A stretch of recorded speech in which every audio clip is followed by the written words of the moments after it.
Hello guys, how's it going? My name is Darren, and I'm somebody who got my rogue to max level, trying to grind as much gear as I can, but that doesn't stop me from leveling other classes. I'm very interested in how Battle for Azeroth will turn out for some of the other classes that I'm interested in, like Hunters, Death Knights, and even Warlocks. So that means I gotta level some alts, but with alts comes the issue of grinding that Azerite and grinding that gear. So if you want to play other classes and you want to explore them in great detail, you have to find ways to catch up gear for your characters. You gotta find ways to grind up Azerite gear and find the right traits. You gotta get gear with the right stats and grind out Azerite for your necklace.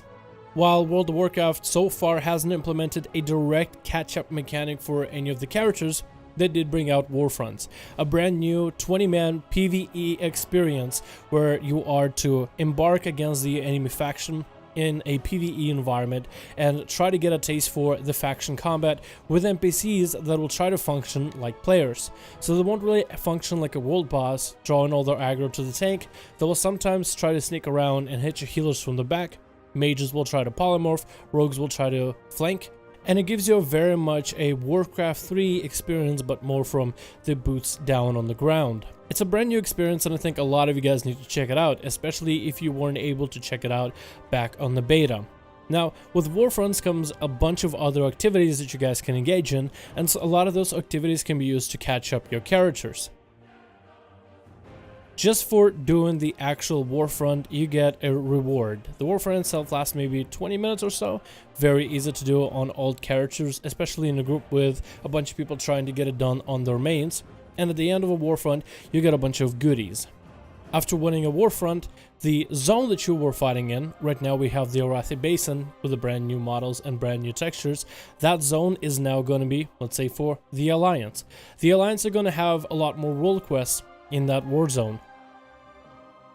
A lot of those world quests reward you different types of rewards. It can be anything from Azerite bonuses to war campaign points to gear, like 340 item level pieces of gear.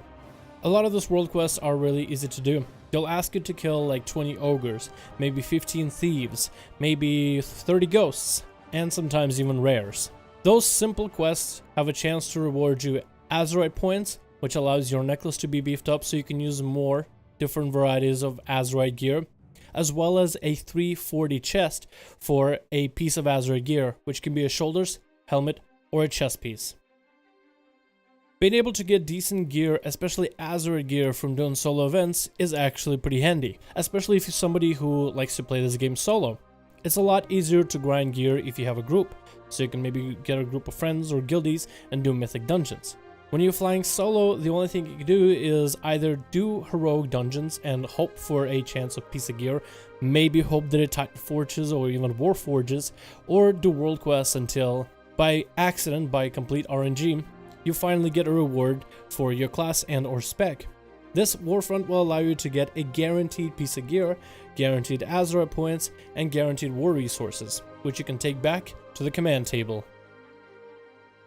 While on the Alliance claimed Warfront, you'll also have access to a bunch of rares. Some of them will be big boss rares that require multiple players to take on. For example, there is going to be a world boss for each faction, and the world boss has a chance to drop gear, so you should at least try to do that world boss whenever Warfront is available for you. Outside of that, all over Arathi Basin, and there will be more Warfronts as the game goes on Arathi Basin there's a bunch of rares, some big, some are small, and they have a chance to drop mounts, pets, and even toys, if that's what you're interested in. But for killing all of those rares, for every rare you kill, you get a little bit of Azerite, which I think is still worthwhile if you have free time on a weekend. The only drawback to the Warfronts is the fact that they are faction restrictive, as in, let's say right now, the Alliance has the Warfront on the US servers, but after the Horde gets enough of our war resources together, we will take over the Warfront, we'll be able to do the event, and we'll have access to world quests. So this system kind of sucks for players that like to kind of throw all their characters on one server, on one faction. But if you're somebody who has multiple characters, maybe one on a Horde, maybe at least one on Alliance, it's actually a pretty good deal. Since the story quest lines and the leveling experience for Alliance or Horde is unique, I think Blizzard was trying to enforce people to maybe try and convince them to play for the other faction just so they can get two sides of the story. And if you have a character, one on Horde and one on Alliance, once every week you can get on that character to do a little bit of catch up. This is one of the first few systems that we have that is not still technically a catch-up mechanic for any of our characters, but can still be used in such a way in order to help your characters get, well, caught up to your main, so you can experience more of the game from that class and or role. And chances are there will be more things that you will be able to do as the game goes on in order to catch up some of the alts, some of the classes and specs, some of the roles that you want to experience in Battle for Azeroth. And I will be there to make a video once those come out. But until then, I want to thank you guys so much for watching this video. Let me know your thoughts in the comments below. And if you're somebody who is an Alliance or somebody on Horde, depending on the day and or week, feel free to use the Warfronts in order to catch up any of your alts. I feel like the type of gear and the type of content is fairly easy to do in order to make sure that all of your characters are caught up. Especially if you're somebody who decides to have an alt on the Alliance or an alt on the Horde, while you main for the other faction. Again, thank you guys so much for watching this video.